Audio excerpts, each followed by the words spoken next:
Thanks for joining us on the program. I am Abosedi Adenio Aderemi. You can join the conversation now on X, formerly Twitter, using the hashtag Beyond 100 Days and at TVC News NG.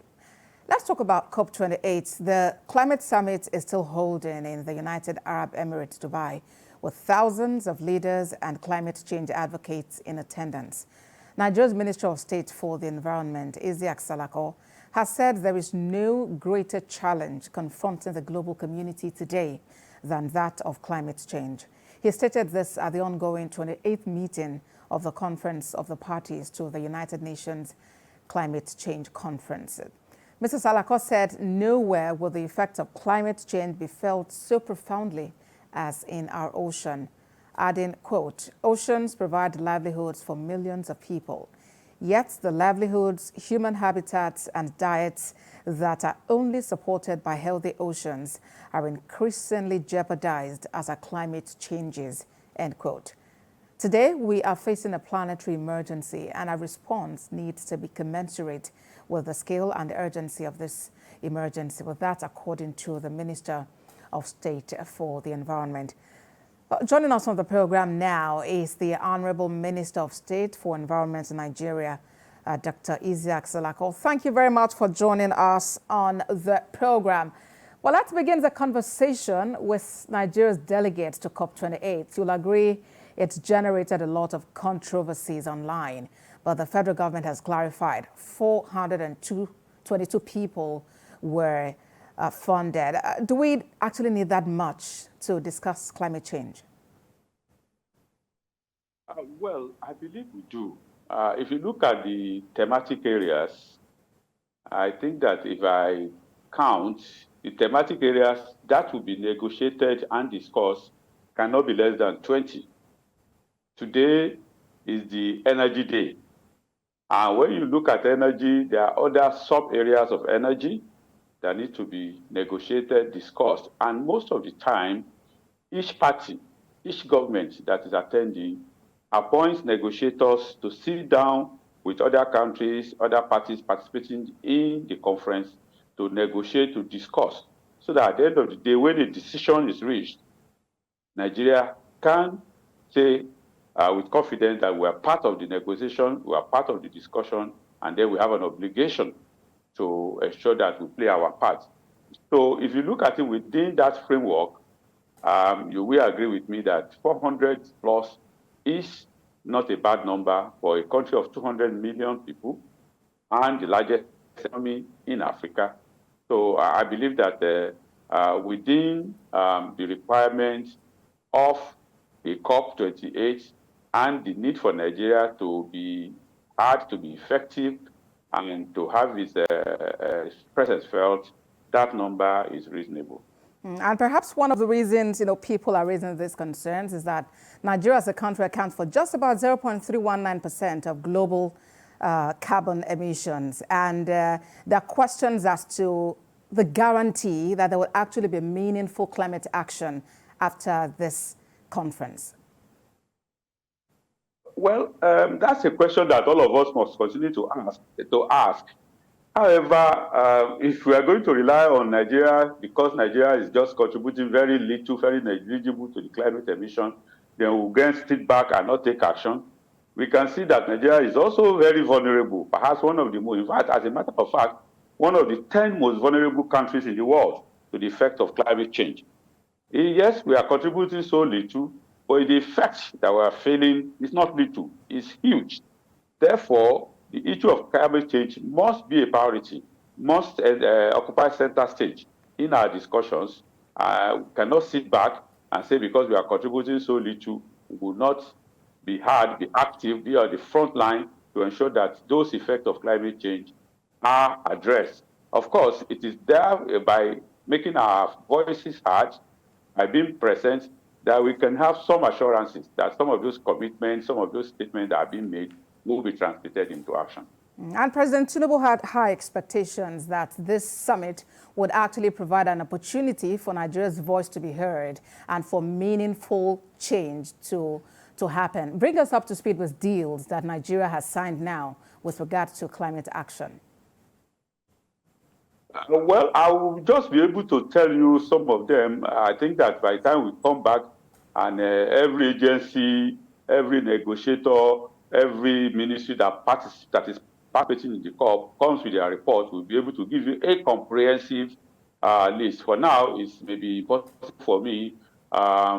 Ministry of Power is doing, UNPADEC is doing, Niger Delta Development, so many other agencies are there, so it may be difficult. However, you know that before the president, when the president was here, he participated in some high-level events. I'm sure you know about the cement MOU that's been on the table for years, which was signed as a result of Mr. President's presence. I'm sure you also know that the rollout of electric vehicles by Mr. President. I'm sure you know that we also released the long-time strategy for low emission strategy for Nigeria was also released.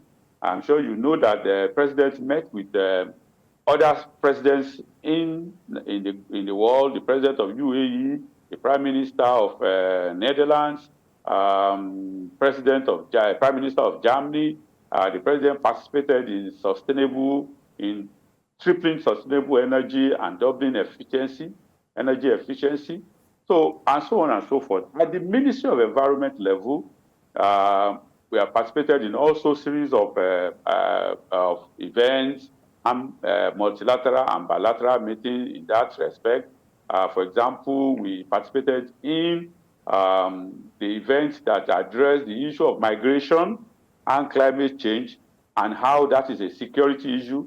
You know that if you go to the northern part of our country, some of the security challenges we are facing there is as a result of climate change, because there is this land water crisis. Pastoralists can no longer find green areas to feed their heads. Then they have to migrate to other areas, and that is causing clashes. So we had a meeting on that. We had a meeting with respect to the recharging of the charge. We have the meeting with respect to some of our mangrove areas. Nigeria has the largest mangrove in Africa and the third largest in the world. There were meetings on how to restore the mangrove area and so on and so forth. So clearly, we've had a lot of engagement here at the Ministry of Environment level. And like I said, other ministries, other agencies are also involved in several other engagements that when we come back home, we collate and we're able to give a comprehensive report of what we came back with. And perhaps we could get, some bit of details really from that which specifically concerns the Ministry of the Environment, because the question is about implementation, and that's one issue that you personally have also stressed over time, commitment to implementing whatever policies are agreed on. So talk to us about some of those bilateral and multilateral agreements and meetings that held in the course of the summit and what the ministry is actually doing to implement them. Well, as an example, let me just tell you about the mangrove restoration program. Earlier today, I had a meeting with arguably the largest and most influential organization in the environmental sector, the Natural Resources Defense Council, based in New York. The president and chief executive officer worked with us at the Nigerian Pavilion, and we spoke about the nature-based solutions to climate change issues in Nigeria. And one of the key nature-based solutions that we're looking at is the restoration of our mangroves. Like I said, Nigeria has the largest mangrove forest in Africa and the third largest in the world. And that mangrove forest, we know, is providing a lot of livelihoods for a lot of Nigerians, and it's also playing a critical role in maintaining the ecosystem. So the organization is going to be supporting us in that respect. Already the hydrocarbon pollution remediation project, HYPREP, is already designing a program to train Niger Delta women and youth on how to raise mangrove seedlings that can be now planted to restore those areas. That's one key area that we spoke about. In your intro, you also spoke about our commitment to protecting the oceans. Nigeria has about 850 kilometers of coastline, which is a very large area. The Atlantic Ocean is very important to the economy and to the livelihoods of a lot of our people.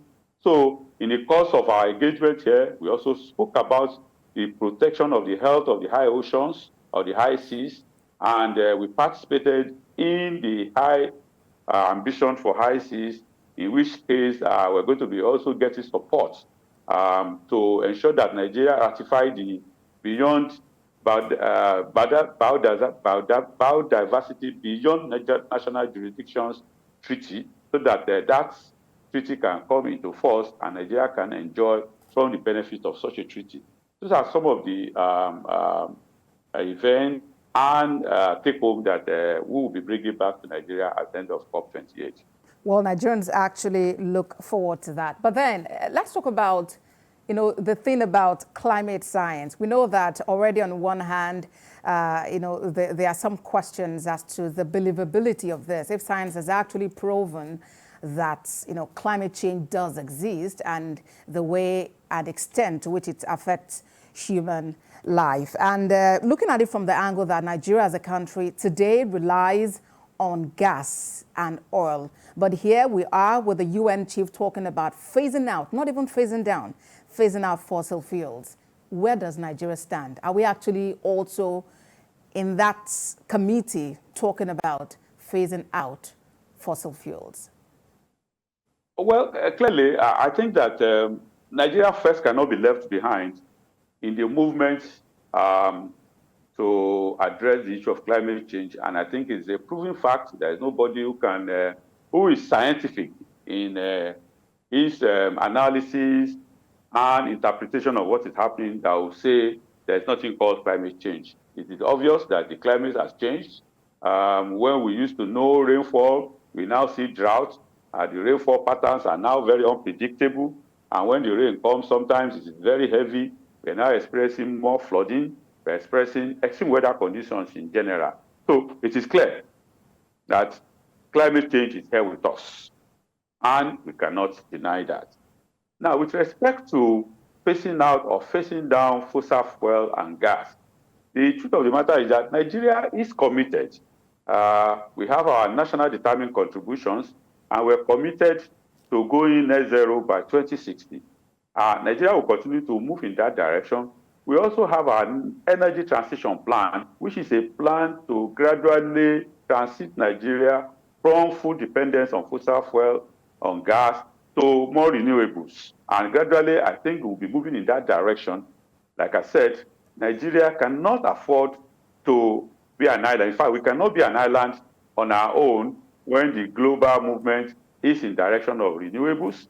Whether we like it or not, a time is coming where fossil fuel will no longer be playing any significant economic role in the world. And Nigeria must prepare for that. It is not going to happen overnight. For example, our commitment is to go net zero by 2060, which is about how many years now? That's over 30 years from now. So it is a process, and it's a gradual process. But I believe that with determination, with hard work, Nigeria can continue to move in that direction, and we can fulfill our obligation and play our part as a member of the Committee of Nations in the world. All right, Dr. Oloyede, let's take a quick break. When we come back, we'll continue the conversation.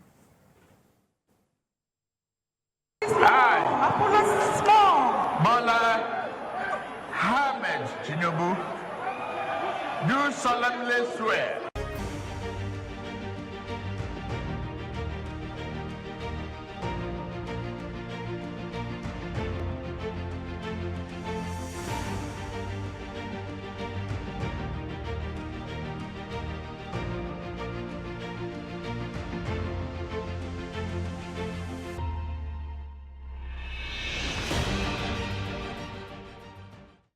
Very many thanks for staying with us on the program. We have been speaking with the Honorable Minister of State for the Environment in Nigeria, Dr. Iziaq Salako, and he's speaking with us from Dubai, United Arab Emirates, at the Conference of Parties 28. Thank you very much, Dr.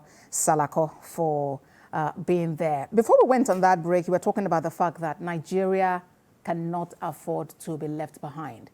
Nigeria needs to move with the trend. But then I am actually curious because as it stands, we are currently searching for oil in the north.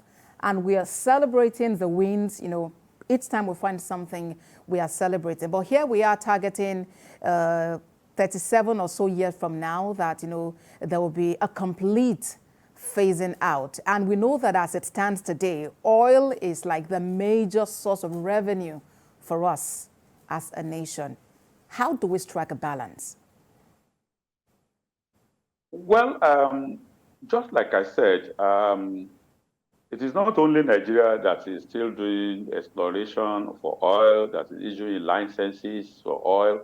A lot of other countries in the world are doing the same. The transition is a process. It is not an event. And it's not as if the world is going to wake up in one night and say that it is over with fossil fuel. Definitely, fossil fuel will still be playing a significant part in the economy of Nigeria and in the economy of the world for a few more decades. However, you know that fossil fuel is in fact a diminishing resource, and whether we like it or not, it will eventually dry up. And it is therefore very good for us to think beyond oil and gas. One key experience that we've had here is our discussion with Netherlands. Netherlands used to be a heavily dependent country on oil about some 20 years ago, or thereabout. On their own, consciously, they took a decision to move their economy from dependence on oil. And if you look at the economy of Netherlands today, the part that oil is playing is very minimal. So we have good examples that we can learn from and that we can partner with to also ensure that we move our economy in that direction. Somewhat, if you even look at some African countries, Kenya, for example, is already going 80% renewable in their energy mix. And I think that Nigeria must also move gradually and steadily and determinedly in an ambitious manner in that direction to ensure that we play our part in safeguarding planet Earth.